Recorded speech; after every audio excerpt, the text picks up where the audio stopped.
ሰላም። እስቲ ዛሬ ስለ አንድች ልዩ ሀገር እንነጋገር።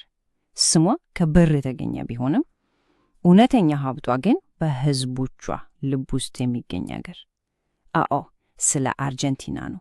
የታንጎ የእግር ኳስና የማይነጥፍ ስሜት ምድር። በዚህ ትንታኔያችን ከጥንት ጀምሮ እስከ ዛሬ ድረስ ማንነቷን እንዴት እንደገነባች አብረን እንመለከታለን። እውነት ለመናገር የአርጀንቲና ስም ከቁሳዊ ሀብት ጋር የተሳሰረ ነው። ነገር ግን እውነተኛ ማንነቷ በባህሏ፣ በሕዝቦቿ ስሜት እና በፍላጎታቸው የተገነባ ነው። ይህንን ልዩነት የሀገሪቱን እውነተኛ መንፈስ በጥልቀት እንፈትሻለን። እሺ፣ እንግዲህ ጉዟችንን ከስር መሰረቱን ጀምር። የአርጀንቲና ታሪክ የሚጀምረው ከየት ነው? እስቲ አብረን እንመርምር። ብዙዎች እንደሚያስቡት የአርጀንቲና ታሪክ ከአውሮፓውያን መምጣት ጋር አይደለም የሚጀምረው። ከዛ በሺዎች ከሚቆጠሩ ዓመታት በፊት ነው።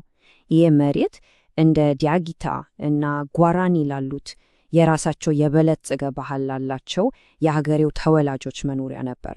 ነገር ግን በ16ኛው ክፍለ ዘመን የስፔን መርከቦች ሲመጡ ሁሉም ነገር ተለወጠ። በጣም ረዥም የቅኝ ግዛት ትግል በኋላ ግን በመጨረሻ በ1866 አርጀንቲና ነፃነቷን አወጀች። የራሷን ዕጣ ፈንታ መወሰን ጀመረች። እስቲ ስለ ስሙ ትንሽ እናውራ። አርጀንቲና የሚለው ስም ራሱ ትልቅ ታሪክ አለው። የመጣው ከላቲን ቃል ነው፣ አርጀንተም ከሚል ትርጉሙ ብር ማለት ነው። ስፔናውያን መጀመሪያ ሲመጡ ሪዮ ዴ ላ ፕላታ ወይም የብር ወንዝ ብለው በሰየሙት ቦታ የማይታመን የብር ክምችት እናገኛለን የሚል ትልቅ ተስፋ ነበራቸው። ይሄ ሽግግር በጣም ትርጉም ያለው ነው። አስቡት፣ ሀገሪቱ ከየብር ወንዝ ምክትል ግዛት ማለትም ለአንድ ወንዝ ከተሰጠ ስያሜ ወደ የአርጀንቲና ሪፐብሊክ ተሸጋገረች። ይህ ማለት ለብር ለሚለው ሐሳብ ራሱ ወደ ተሰየመ ዘመናዊ ሀገርነት መጣች ማለት ነው። ከቦታ ወደ ጽንሰ ሐሳብ የተደረገ ጉዞ ነው። በጣም የሚገርም ነው። እሺ፣ ነፃነት ማግኘት አንድ ነገር ነው። ሀገርን መገንባት ግን ፈጽሞ ሌላ ነገር ነው። አሁን ደግሞ አርጀንቲና ከስፔን ነፃ ከወጣች በኋላ የራሷን ማንነት እንዴት መፍጠር እንደጀመረች እንመልከት። የፖለቲካው ለውጥ መሰረታዊ ነበር። እስቲ ያስቡት፣ ስልጣን ከሩቅ አገር በስፔን ንጉሥ ከተሾመ ምክትል ንጉሥ እጅ ወጣና በምርጫ ወደሚመጣ ፕሬዚደንት እጅ ገባ።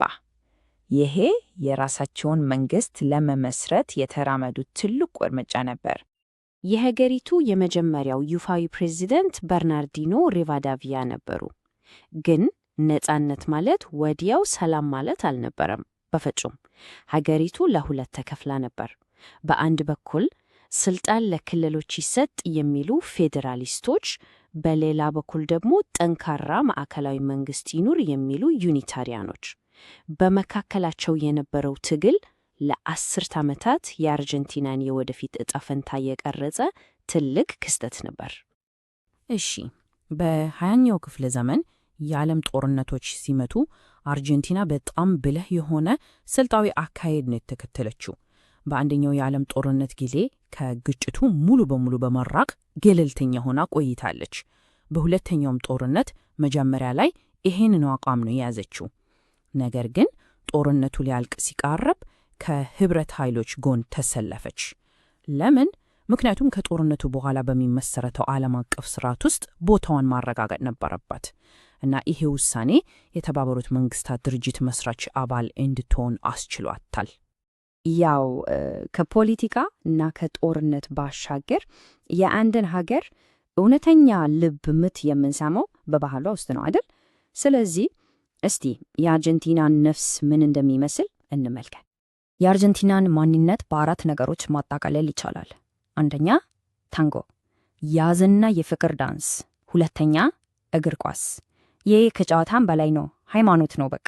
ሶስተኛ ጋውቾ፣ የፓምፓስ ሜዳዎች ላይ የሚጋለበው የነፃነትና የጥንካሬ ተምሳሌ እና አራተኛ ማቴ፣ ጓደኝነትን የሚያጠናክር በሁሉም ቦታ የሚገኝ ማህበራዊ መጠጥ። እነዚህ የህይወታቸው ምሰሶች ናቸው። ግን ተረዱ፣ እነዚህ ዝም ብለው ባህላዊ ልማዶች ብቻ አይደሉም። በፍጹም የአርጀንቲናን ማንነት የሚገልጹ የሀገሪቱን የልብ ትርታ የሚወክሉ ነገሮች ናቸው።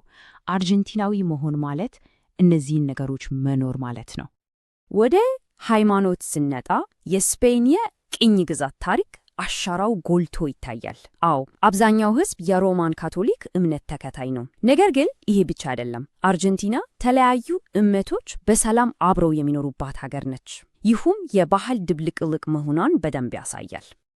እንግዲህ ይህ ሁሉ ታሪክና ባህል ዛሬ ላይ ምን አይነት አርጀንቲናን ፈጥሯል?